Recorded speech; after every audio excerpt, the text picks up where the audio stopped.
think it's ridiculous. She should have sent him a long time ago. It belittles the process. Nancy Pelosi will go down as probably the least successful Speaker of the House in the history of our nation. She has done nothing. Tell me how you really feel. Yeah. President Trump blasting House Speaker Nancy Pelosi as she finally announces plans to send the articles of impeachment to the Senate. Well, in a letter to colleagues, she wrote, "Every senator now faces a choice: to be loyal to the president or the Constitution." Well, joining us now to react to all of this is former U.S. Attorney for Utah and former federal prosecutor Brett Tolman. So, Brett... Good morning. Good morning. Yeah, good morning. Democrats said that this, is basically a constitutional crisis. This needs to get done. This is of national security concern. What does this long delay signal to you? Well, it was a play that went bad because they wanted to pull some sort of leverage out of the Senate. And I hear from my friends that are still working in the Senate, what happened was Democratic senators started to get riled up. They started to say, look, we were told it was really important. I get that you're trying to get Mitch McConnell to do something, but she had no leverage to do that. So even her own party was starting to say, what are we doing? Well, I mean, remember she famously said we got to pass Obamacare so we can find out what's in it. Is that sort of part of this? Like, we need to get the impeachment done so we can find out if there's more. I mean, what was she really hoping to accomplish here? Well, that's the tragedy of it, because for those of us that worked in the Senate for years, you knew that impeachment was a powerful tool, and it was never wielded politically. There were some that grumbled that it might have been with Clinton, but you saw they followed procedures. They sent it over to the Senate for trial.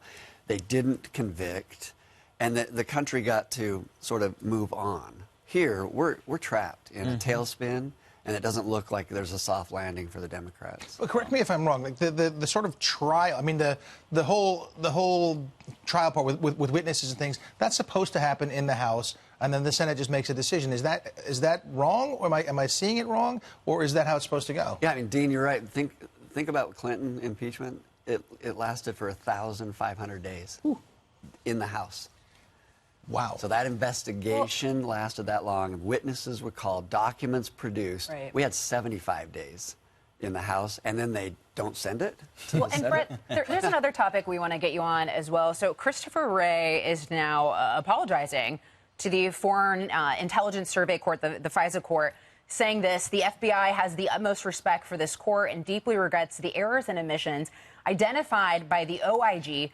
The FBI is committed to working with the court and the DOJ to ensure the accuracy and completeness of the FISA process. So clearly, I mean, you've got 17 omissions, errors, et cetera. But what I really want to ask you is, what does the Inspector General report on FISA mean? What does that say to you about the John Durham investigation, right? So that investigation is criminal. So reading that report, what are you looking for from John Durham? Well, when you read the report from Horowitz, you know that he was limited. He doesn't have subpoena power. He can't grab documents that might seem difficult to get. He can't get witnesses that have left the department or left the FBI. Durham can. You have in that, I get that Chris is apologizing, and I worked with Chris. I have respect for him, but it's too little too late. Yeah, and it was Comey that was responsible. He's apologizing on behalf of the FBI? Right. I mean, apologies don't mean anything if people don't lose jobs or get prosecuted if they did things on purpose to violate citizens' privacy rights. Well, and you also only get so many mistakes before it is intentional. That's right. I mean, 17, these weren't just mistakes like Comey said. Right. This was representing to a court, and that's actually its own federal violation. Wow. So, big deal. Absolutely. We'll see where the Durham stuff goes. Yeah. Brett, thank you very much. You. And you told us you're a Pats fan, and nobody feels bad for you. You had to get that in, didn't you? You've had a lot of years to celebrate. Yeah. Pete was just waiting for the opportunity. The whole segment was prelude to that.